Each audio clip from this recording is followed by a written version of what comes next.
every day that you get to drive the current generation of a vehicle and then the next day find the previous version. Today, let's take a look at a 2011 BMW 328i. Now, 2011, if you guys know, the 3 Series is the last model year of this generation. This is known as the E90, and it was introduced to the US back in 2006. And in 2012, of course, the all-new F30 body style came out. However, this one ran for 6 years, and it was BMW's top seller. At least the 3 Series has always been the top seller. And this thing won a lot of rewards. Even though it was one of the oldest sports sedans on the market back in 2011, it still was a top player. Let's go over why that is. Now, the 3 Series is available in sedan, wagon, coupe, convertible, and then of course there's several different powertrain choices to choose from. This 2011 328i represents one that is very common. This is basically the most picked trim level. Going up from here, you can go for the 335i, and then there's also the 335d for this generation. And you can see this one's also equipped with BMW's xDrive all-wheel drive system. This was introduced in 2009. This is when the 3 Series got a thorough refresh. You'll find updated headlights, updated styling in the back, a slightly updated interior, and this one actually is pretty well equipped. You'll see at the front you have the active xenon headlights with the traditional BMW halo ring, although the newer BMWs actually have an LED halo ring, while these older ones are just a halogen accent. You can see those 17-inch wheels are optional equipment. I'm not really a fan of the multi-spoke, however, they look better than most of the other 17-inch wheels that I find. Now, in terms of the marketplace, the 3 Series, as you know, Audi A4, Infiniti G, Acura TSX competitors, Lexus IS, and compared to the new one, versus this old one, this one's a little bit shorter, not as wide. The interior is definitely not as roomy, but it still looks pretty fresh. You can see at the back here, you'll find those refreshed LED tail lights, the chrome-tipped exhaust. It just looks like a BMW. And honestly, from certain angles, I actually think this looks better than the current F30 body style. You can see those LED tail lights. It's actually an upgrade versus the old one, which had incandescent bulbs. Now, because this one is a well-optioned example, you'll actually find BMW's smart key access system. So basically keep their key fob inside your purse, in your pocket. To lock the door, push this, or tap right there, that locks the doors. To unlock the doors, just touch your hand right here, and that unlocks the door for you. Now, looking at the interior of the older E90 body style, it looks just like a BMW. Actually, you know, I just showed you guys the newer F30, and this one doesn't look all that different. In terms of which one I prefer more, it's honestly, I don't really care. They both look the same to me. Stepping inside, this is typical 3 Series stuff here. It's lower to the ground, but it's not difficult to step inside this vehicle. Now, thankfully, because you have the smart access system, you don't have to insert the key into that slot. So basically, just put your foot on the brake, push the button to start the engine. And then, of course, what you're hearing is the older 3-liter straight 6 naturally aspirated in this model, and a lot of people may actually prefer it. It's a very nice engine, very smooth, typical straight 6 smoothness here. Now, shutting the door, the window is automatic up-down for all 4. Kind of expected that in a BMW here. You can see this one is pretty loaded, as I said. It's equipped with the premium package, the comfort package, the navigation package. The one thing, surprisingly, it does not give you is a backup camera, even though it's loaded with a bunch of crap. I believe that's an a la carte option. It does have parking sensors front and rear. But nevertheless, this interior, even though it's pretty old, it doesn't look very old to me. I mean, honestly, you have soft touch materials on the dashboard here. It's all very nicely strong fit and finish. This nice, beautiful looking wood grain accents.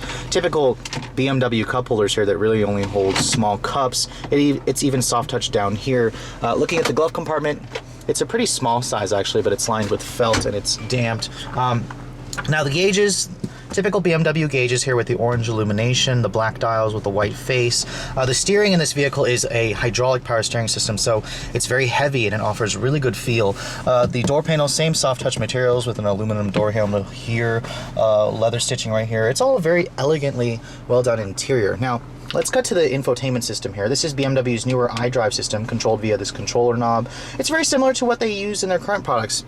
Push the menu button, it takes you to here. You can basically scroll down the list of here. This wheel, it kind of kicks and it pushes in, and you can do a bunch of stuff with it. It's very, well, easy to use. Much better than, of course, the older iDrive system where they've given you all these shortcut buttons. For example, you can just hit nav right here. and it'll take you to the navigation screen, which has decent graphics. Honestly, Audi offers a better system, but this is pretty much on par with like Mercedes, Infiniti, Lexus, stuff like that. The screen size itself, it's a widescreen. It's not as big as the current crop of BMW products, but it still looks good. This doesn't look old or dated to me. You have dual zone automatic climate control. Your radio controls are here. You have a power retractable sunshade back there, so this one's pretty well equipped. You got a 6-speed automatic transmission here with a sport mode, and then of course you have your paddle shifters. The wheel as well is a very nice fat rim. So this vehicle definitely feels on the sporty side, and I definitely think that the interior still feels relatively fresh. Now looking at the back seat, this is where the current 3 Series really just blows this one out of the water. It's a pretty cramped back seat. Stepping inside here, this is basically where I'd have the seat to drive. The legroom here is on the tighter side. There is decent foot space underneath here, but surprisingly there's no map pockets back here, but at least you do get the vents. When you shut the door panel materials, same stuff from the front seat. You have this nice little sunshade right there, which can be difficult to latch onto, but that gives you a nice little privacy there. There's a nice armrest right here with cup holders and such like that. All right, getting to the trunk capacity back here. It's on the smaller side. The newer body style has a little bit bigger of a trunk. It's measuring about 12 cubic feet. There are struts so they don't crush your cargo. The seat back actually does not fold, and it does not give you a pass-through. Looking underneath here, there is no spare tire, as this vehicle does come equipped with run-flat tires.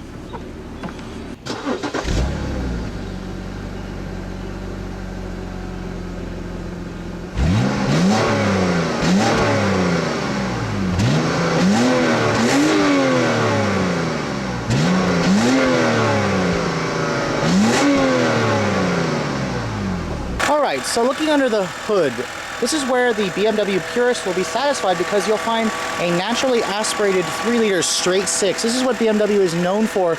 There's no turbo on this model like the 328i, but the numbers are not bad. 230 horsepower and 200 pound-feet of torque. It's made it through that 6-speed automatic transmission going to all 4 wheels, because I do have the xDrive all-wheel drive system. Fuel economy is rated at 17 in the city and 26 on the highway on premium gas, of course. Let's take a look at how it all works together. Now these BMW 3 Series really are a phenomenal driving machine, and I pretty much never get tired of driving one. But let's remind ourselves what made the E90 body style such a great vehicle.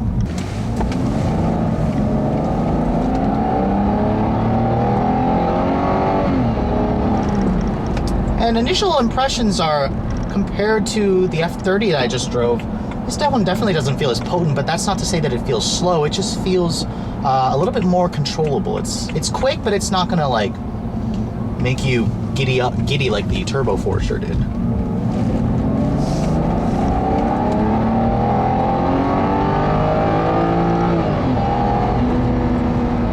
Now, smoothness is definitely the strong suit of this straight 6. I mean, you can literally push it up to its 7K red line and the thing just doesn't transmit any vibration. It sounds fantastic also. I mean, there's no denying the I guess the music to your ears with a straight 6 that's naturally aspirated.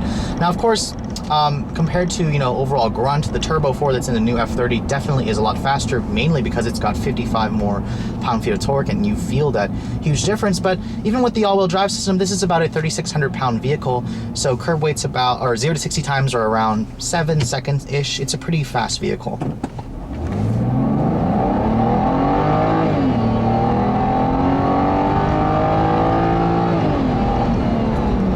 Now again, the all-wheel drive system does slow it down a little bit, but it still feels pretty peppy.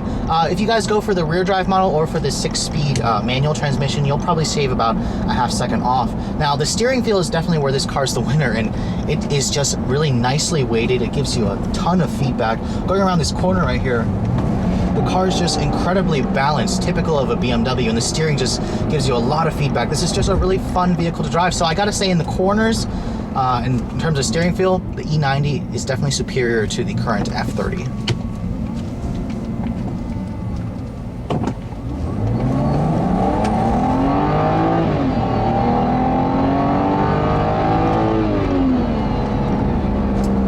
Again, I don't really have much in terms of complaints, although back in this generation, I probably would say those of you who are enthusiasts probably should consider upgrading to the 335i with its turbo straight six as opposed to the naturally aspirated world. While like the current body style, you really couldn't get a lot out of just the turbo 4. You don't really necessarily have to upgrade to the 6. Now, in terms of refinement, this is still a BMW, and it's surprisingly, even though this one has about 63,000 miles on it, it still feels brand new. The ride quality is fantastic, just a really great balance.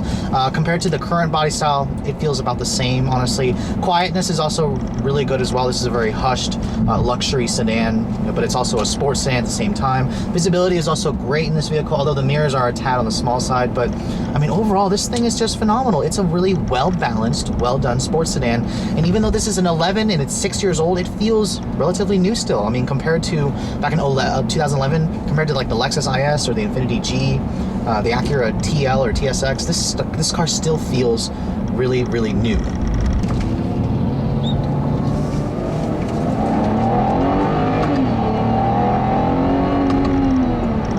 Again, you know, acceleration does leave a little bit to be desired, but honestly, for most buyers, about 80%, this will be, you know, pretty adequate and still pretty sprightly. So that brings me to the conclusion of this review. I'm driving a 2011 xDrive 328i, and you know, if you're looking for one in the used car market, these still represent a really strong choice, especially if you guys go for a 2011 model. It's the last model year of this generation, and that basically grants you a vehicle that is on the better end in terms of reliability. You buy an older design vehicle, they've worked out the kinks. So anyways, if you guys are in the market for a sport luxury sedan, a used one, I would definitely put a E93 series on your list. I would probably recommend an 09 and up when the company did update the styling. Thanks so much for watching, guys. I'll catch you all later.